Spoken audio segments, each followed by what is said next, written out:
Student, good morning. Myself B.K. Maurya from Central Public Academy सईदवारा Azamgarh. आज हम लोग biology subject में कुछ इम्पोर्टेंट जेनेटिक्स टर्म्स और सिंबल्स के बारे में स्टडी करेंगे।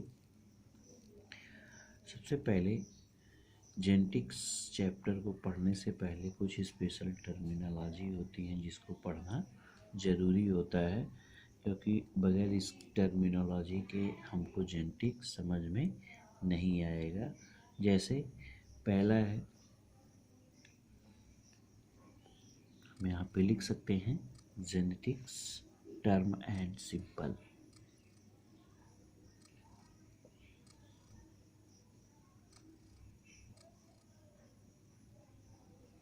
जेनेटिक टर्म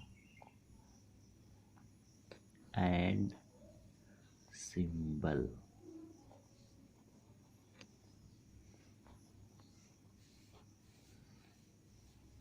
ठीक है, जेनेटिक टर्म एंड सिंबल ये टर्म है। अगर हम इसको कहें यहाँ पे टर्म, तो कौन कौन से जेनेटिक्स के टर्म हैं जो इम्पोर्टेंट होते हैं इनहेरिटेंस और वेरिएशन चैप्टर को समझने के लिए। जैसे हम कह लें तो इसमें सबसे पहले होता है कैरेक्टर। किसे कहते हैं? What is character? ठीक है ना, कैरेक्टर क्या है? ठीक है, character it is a feature of the individuals. किसी भी इंडिविजुअल्स के फीचर को उसका हम कैरेक्टर कहते हैं। ठीक है ना, तो पहला टर्म है कैरेक्टर। क्या है कैरेक्टर? को हम डिफाइन कर सकते हैं। Character it is the feature of the individual. यहाँ पे हम कह सकते हैं it is the feature of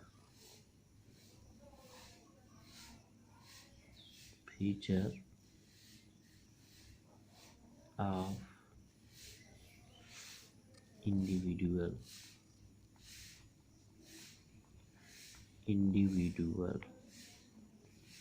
दूसरा है आपका, ये पहला टर्मिनोलॉजी है कैरेक्टर किसे कहते हैं। किसी भी इंडिविजुअल्स के फीचर को हम क्या कहते हैं कि कैरेक्टर कहते हैं। ठीक है, सेकेंड है आपका ट्रेट किसे कहा जाता है। ट्रेट और कैरेक्टर में क्या डिफरेंसेस होते हैं? ट्रेट जो होता है, ट्रेट हम उसे कहते हैं इनहेरिटेड वेरिएंट ऑफ कैरेक्टर। किसी भी ऑर्गेनिज्म का जो इनहेरिटेड पार्ट होता है, जो वन पीढ़ी से दूसरे पीढ़ी में ट्रांसफ़र होता है, और जो वेरिएबल होता है किसी कैरेक्टर का, उसी को हम कहते हैं ट्रेट। हम यहाँ पे लिख सकते हैं ट्रेट क्या होता है। ट्रेट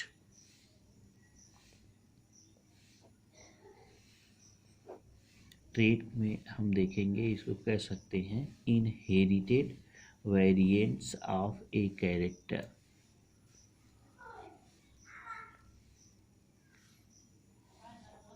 यहाँ पे हम इसको डिफाइन कर सकते हैं inherited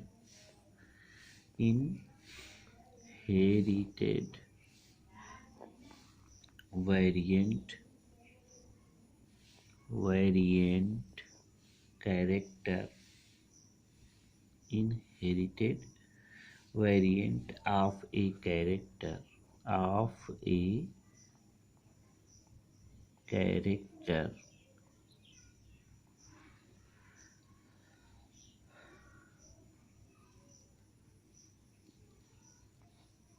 inherited variant of a character. तो ये जो किसी भी इंडिविजुअल्स का इनहेरिटेड वेरिएंट होता है, उसी को इनहेरिटेड वेरिएंट ऑफ कैरेक्टर, उसी को हम क्या कहते हैं?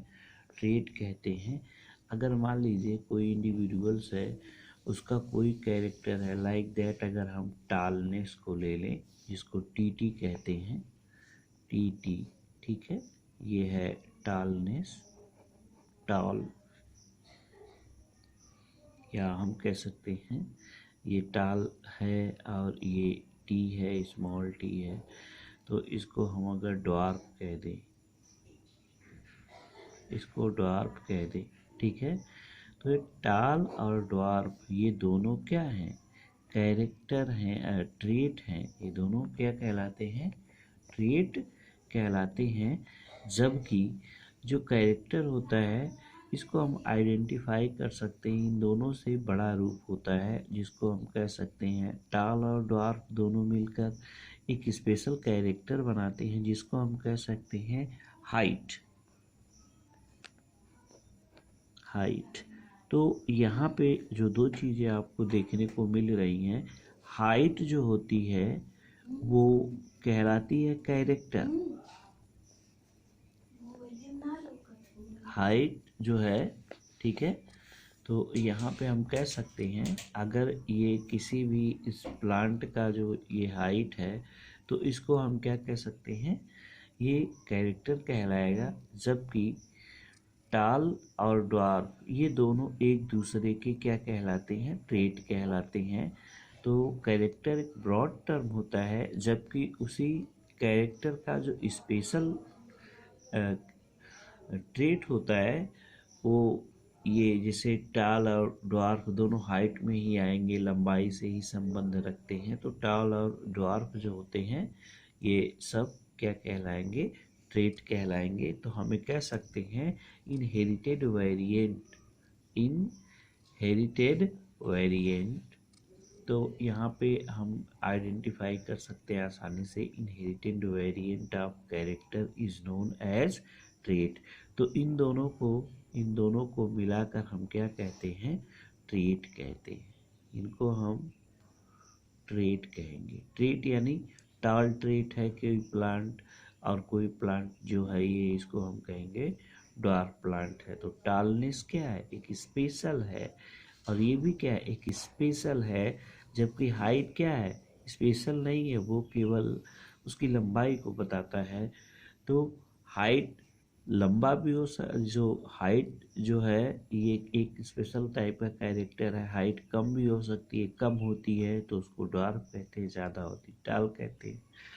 तो आई hopes you understand what is trait. Next है यूनिट फैक्टर। यूनिट फैक्टर किसे कहा जाता है, यूनिट फैक्टर को ही आगे चलकर मेंडल ने जीन कहा था। ये यूनिट फैक्टर क्या है, it is the unit of inheritance, ठीक है ना। जो यूनिट फैक्टर होता है वह इनहेरिटेंस की यूनिट होती है, ठीक है ना। And it is also known as gene. Unit factor को ही जीन बाद में कहा गया, जिससे हम कह लें कि what is unit factor. Unit factor ये तीसरा टर्म है आपका, यूनिट फैक्टर किसे कहते हैं हम। तो जो यूनिट फैक्टर होता है, इस यूनिट फैक्टर को तीसरे को हम क्या कह सकते हैं कि क्या होता है, यूनिट फैक्टर। तो जो यूनिट फैक्टर होता है इसे हम कहेंगे it is the unit of inheritance, ठीक है। यूनिट फैक्टर को हम कह सकते हैं इट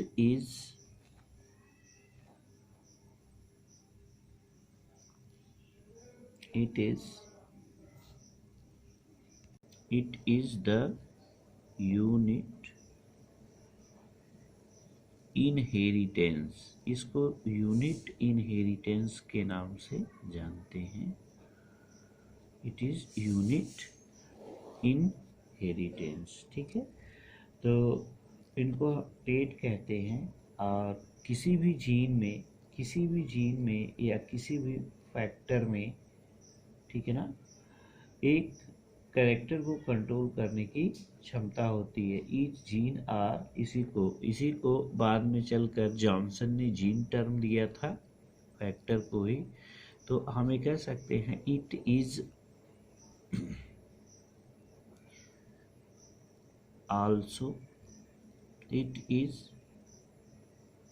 also called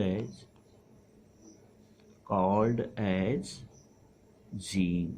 इसको हम प्राय किस नाम से जानते हैं, जीन के नाम से जानते हैं, ठीक है। तो अब नेक्स्ट है आपका, ये हम भी कह सकते हैं कि, और आप भी इसको कह सकते हैं कि जीन है। तो ये जो जीन होते हैं, each gene control a character, यहाँ पे ये भी कहा जा सकता है each gene, each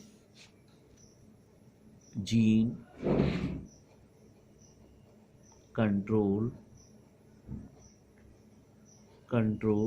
a character.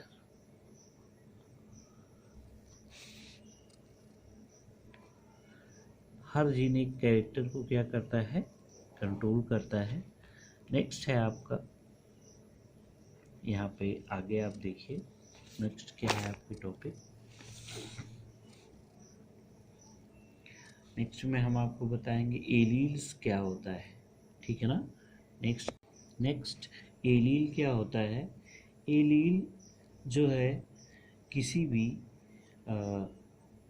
जो अल्टरनेटिव फॉर्म जीन होता है उसका रिप्रेजेंटेशन होता है। तो हमें कह सकते हैं it represent alternate two form of gene, या हम इसको कह सकते हैं it represent at least two alternate form of gene. It represent, चलो हम देखते हैं जीन या एलील्स किसे कहते हैं। एलील्स क्या होता है। एलील्स जो होता है it represent at least two alternate form of a gene, यानी किसी भी जीन के दो अल्टरनेट फॉर्म को हम क्या कहते हैं, एलील्स कहते हैं, ठीक है ना। और इसी को हम कहते हैं यूनिट फैक्टर भी कह सकते हैं, या हम कह सकते हैं कि it represent at least two alternate form of a gene और आर यूनिट फैक्टर, ठीक है। तो एलील क्या होता है, जो रिप्रेजेंटेशन होता है किसी जीन का या किसी यूनिट फैक्टर का, उसी को हम क्या कहते हैं, एलील्स कहते हैं। Each gene consist of an allelomorphic pair, gene में एक एलिलोमॉर्फिक पेयर होता है। हमें कह सकते हैं कि हर जीन में क्या होता है, ये पेयर में होते हैं।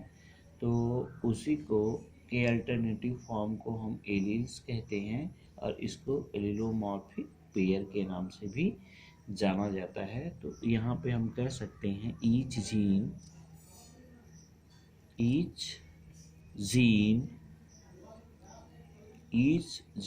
ऑफ ए, यहाँ हम कह सकते हैं कि each gene consist of an allelomorphic pair. Each gene consist of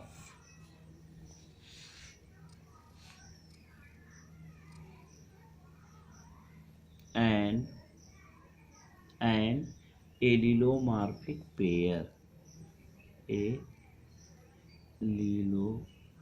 allelomorphic pair, each gene consists of an allelomorphic pair, ठीक है। इसको एलिलोमॉर्फिक पेयर भी कहा जा सकता है।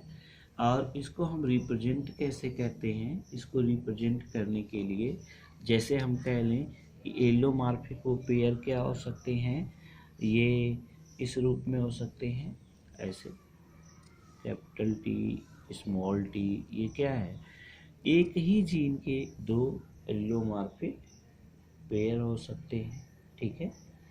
तो इसे हम कह सकते हैं, ठीक है ना। ये अल्टरनेट फॉर्म है, एक जो है कैपिटल टी और एक स्मॉल टी के रूप में है।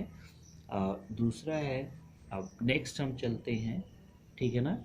और इसी को प्रायः हम एलील्स को ही हम प्रायः क्या कहते हैं, एलिलोमॉर्फ कहते हैं। यहाँ पे हम लिख सकते हैं इसको एलिलोमॉर्फ,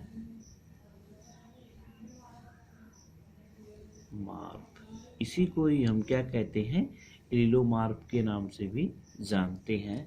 तो हमें कह सकते हैं कि एलील्स क्या है, alleles at least two alternate form of a gene को कहते हैं। ठीक है। नेक्स्ट है आपका what is dominance. What is dominance. Dominance क्या होता है? डोमिनेंस एक ऐसा स्पेशल टाइप का ट्रेट है। इसमें जैसे सपोज दैट कोई भी कैरेक्टर है जो F1 जनरेशन में रिप्रेजेंट होता है या उसको जो एक्सप्रेस होता है, तो हमें कह सकते हैं those character express in F1 generation is known as dominance, while those character which not expressed in F1 generation that is called recessive. तो हमें कह सकते हैं कि यहाँ पे डोमिनेंस, अगर हम डोमिनेंस की बात करें,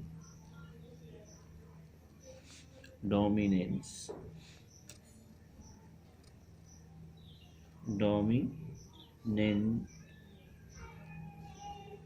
डोमिनेंट भी आप कह सकते हैं इसको। डोमिनेंट क्या होता है? An allele that express itself even in the presence of alternative alleles. ठीक है ना? तो हमें कह सकते हैं an allele that express itself, an allele that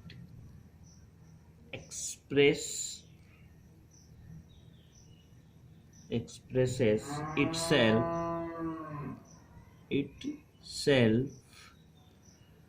even in the, यहाँ पे लिख सकते हैं even in the presence of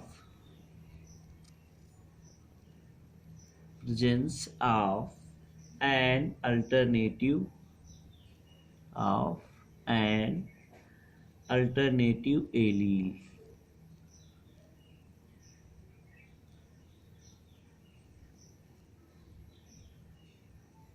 alternative allele. ठीक है। तो इसमें जैसे सपोज दैट यहाँ पे, तो अगर हम कह लें कि ये जैसे कैपिटल टी है और ये स्मॉल टी है, तो यहाँ पे जो ट्रेट हैं, ये एक ट्रेट है, ये अलग ट्रेट है, तो यहाँ पे इसको हम क्या कह सकते हैं? ये ट्रेट जो है एक्सप्रेस हो रहा है किसी F1 जनरेशन में। F1 जनरेशन में यहाँ पे देखिए F1 जनरेशन में ये कैरेक्टर क्या हो रहा है? कैपिटल टी वाला एक्सप्रेस हो रहा है। क्या हो रहा है? एक्सप्रेस हो रहा है। तो इसको हम क्या कहेंगे? डोमिनेंस कहेंगे। जबकि ये कैरेक्टर क्या होगा? इसको हम डोमिनेंस कहेंगे। और ये कैरेक्टर जो है ड्वार्फनेस के लिए होता है, तो ये एक्सप्रेस नहीं हो पाता है। तो जो कैरेक्टर एक्सप्रेस नहीं होते तो उसको हम क्या कहते हैं? रिसेसिव। क्या कहेंगे? Recessive.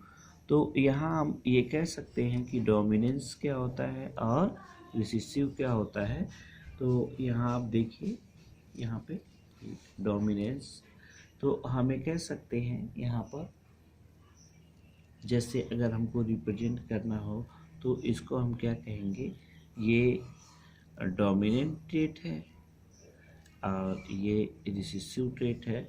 Those character which express in F1 generation that is called dominant character, and those character which does not express in F1 generation that is called recessive character, but if those character it express only at the homozygous position, तो यहाँ पे हम कह सकते हैं कि recessive किसे कहा जाता है? रिसेसिव। नेक्स्ट है आपका जो होता है रिसेसिव किसे कहते हैं? रिसेसिव को भी हम यहीं पर देख लेते हैं। What is recessive?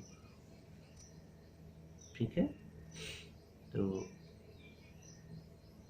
रिसेसिव, ठीक है, रिसेसिव किसे कहते हैं? an allele that express itself only in the presence of another identical allele। या हम इसको लिख सकते हैं an allele, an किसको रिसेसिव कहते हैं, an allele that express itself only in the presence of another identical alleles। हमेशा जो रिसेसिव होते हैं अपने आइडेंटिकल एलील्स के साथ ही एक्सप्रेस करते हैं। नेक्स्ट टर्मिनोलॉजी आपकी क्या होगी कि फिनोटाइप किसे कहते हैं, ठीक है ना। ये मार्फोलॉजिकल अपीयरेंस, किसी इंडिविजुअल का जो मार्फोलॉजिकल अपीयरेंस होता है उसी को हम क्या कहते हैं, फिनोटाइप कहते हैं। यहाँ हम लिख सकते हैं फिनोटाइप। फिनोटाइप क्या होता है, मार्फोलॉजिकल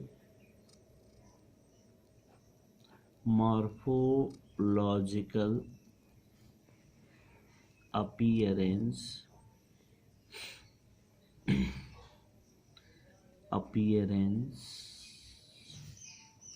ऑफ इंडिविजुअल, ठीक है ना। किसी भी इंडिविजुअल का जो मार्फोलॉजिकली या फिजिकल अपीयरेंस होता है उसी को हम क्या कह सकते हैं, फिनोटाइप उसी को कहा जाता है। जैसे फिनोटाइप में आपका क्या हो गया, टाल हो गया जो दिख सकता है, और क्या हो सकता है, ड्वार्फ हो सकता है, ठीक है। और जेनेटिकल, इसको हम ड्वार्फ भी कह सकते हैं ऐसे, ठीक है। तो दूसरा जो होता है जिसको हम कहते हैं, यहाँ पे आप ध्यान दीजिएगा कि जीनोटाइप इसे कहा जाता है, जीनोटाइप। नेक्स्ट है genotype,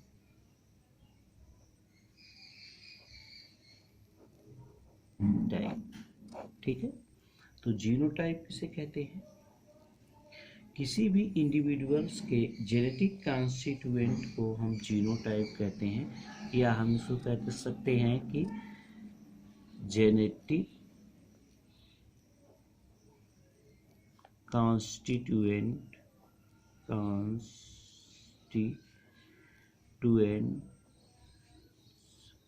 of individual are called genotype, ठीक है। किसी भी इंडिविजुअल्स के जेनेटिक कॉन्स्टिट्यूएंट को हम क्या कह सकते हैं, जीनोटाइप। और जीनोटाइप जैसे कई प्रकार के हो सकते हैं, तो किसी इंडिविजुअल्स का लाइक दैट जेनेटिक कॉन्स्टिट्यूएंट ये दोनों एक ही कंडीशन में हो, और ये है। और फिर इसके बाद नेक्स्ट है आपका टी और स्मॉल टी है, तो इसको हम क्या कह सकते हैं, जीनोटाइप कह सकते हैं, ठीक है। नेक्स्ट हम कुछ टर्मिनोलॉजी और बची हैं, इसको हम नेक्स्ट क्लास में स्टडी करेंगे। तब तक के लिए नमस्कार, थैंक यू।